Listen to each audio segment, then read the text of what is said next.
عجيب كشكين إمام الشوكاني رحمه الله وحولي كتاب تاريخ ولا بدر الطالع كتاب بدر الطالع يكسك كشكين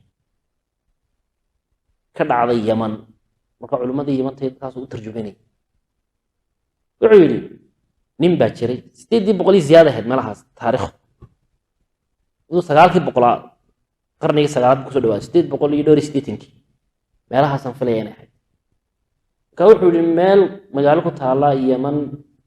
ayaa waxa jiray nin baa jiray wanaagsan ninkaasi beeraley buu ahaa beer buu lahaa dadna beertaasi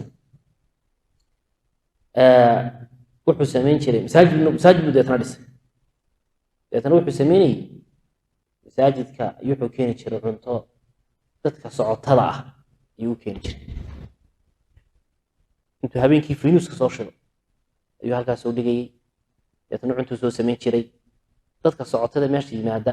ayaa u siin jiray caadi waxayba caadi waxaan jirtay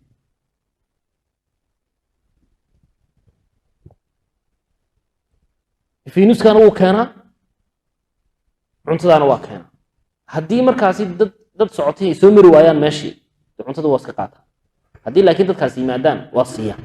aduu dadkaas ugu talagala caadi iyo ahayd ceel buu lahaa ceelkiiba ayaa xumaado kharaabay waxay noqotay dib loo hagaajiyo dib u hagaajintiisii ayaa markuu ku dhaadhacay ayuu ceelkii soo dumay uu ku dumay isagoo ku hoosta kaga jira qori weyn oo waxa jiray marka ceelasha marka la soo sameeyay qoriyaal ugu soo sameyn jiray si ay ciid ugu hayaan in ciid u soo dumin qori uun bas melmelay oo dadana sida dharkaas ku dhigay wixii kalena ku dul fadhiistaan isagii ka badbaad oo ciid iyo ximbi gaadhin qorigii ba ka qabtay god ba ku yaalay marka ceelka dhexdiisa godkii buu galay 6 sanadood ku jira عرفتنا واحد يلهدين مركي ورا يرفع واحد قبري جسمه كدغا خلاص قبري جسمه لا كدغا يعني لو تيجي ما يقف كلا كل حاجه قبري جسمه كدغا ninkaasi waa noola waa meeshu madow habeenkii maalintii wuxuu ku kala saari jiray fiinuskii uu shidi jiray habeenkii ayaa loo keenay jiray markii habeen gabadh markuu dhaco kala fiinusku oo iftiimay cuntadii uu bixin jirnaa loo keenay jiray 6 sanawaad 6 sanawaad maalmaha kamid ah ayaa ay dooneen carruurtii ceelkii dib u hagaajiyaan ay dib u faqaan oo ay biyihii ka soo saartaan awlaadiis deetana ceelkii dib loo faqay waa la faqay qorigiis milmale baa laga soo saaray isagoo meel yar gudu ku jira loo weytay oo nool oo fadhiya deetana qisada ku sheegay wuxuu yiri sadaqadii aan bixin jiray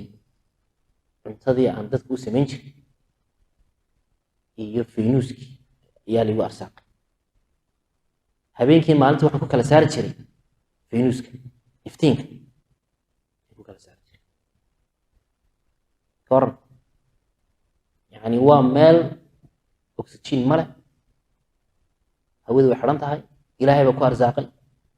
halkaas ku daayay ku nooleysay ka sadaqadu aad iyo aad u cajaa'ib